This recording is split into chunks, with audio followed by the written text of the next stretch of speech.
یہ ذکر قلعہ ہے، محفوظ قلعہ. جب انسان اللہ کا ذکر کرتا ہے تو ایک محفوظ قلعے میں آ جاتا ہے. کس کس چیز سے قلعہ ہے؟ کس کس شر سے؟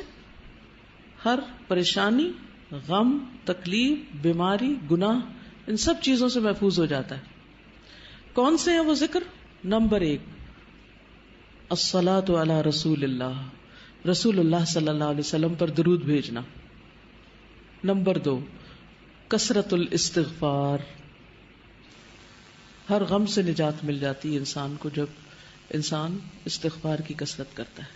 یا ذا الجلال والاکرام کی کثرت، رسول اللہ صلی اللہ علیہ وسلم نے اس کی تاکید کی ہے کہ کثرت سے یا ذا الجلال والاکرام پڑھا کرو. آج ہم میں سے کس نے کتنی دفعہ پڑھا؟ شاید ایک دفعہ بھی نہ پڑھا.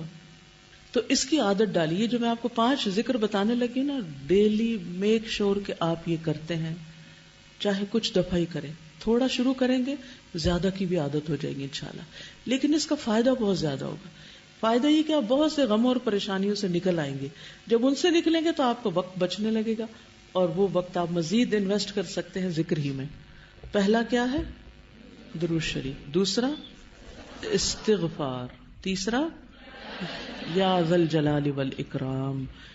آپ نے فرمایا الظو، اس کو زیادہ کر لو، لازم کر لو. اور اس میں واقعی بہت بڑا راز ہے، کیونکہ اس میں اللہ کے 2 ناموں کو خاص کیا گیا ہے.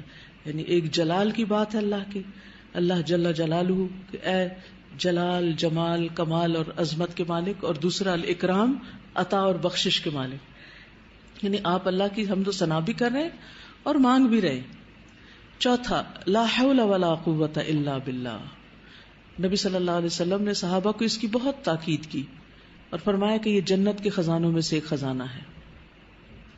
اور آپ اس کو پڑھنا شروع کریں تو آپ عجیب و غریب تبدیلی اپنے اندر پائیں گے. نمبر 5 لا الہ الا انت سبحانک انی کنت من الظالمین وکذالک ننجی المؤمنین، غموں سے نجات کے لیے.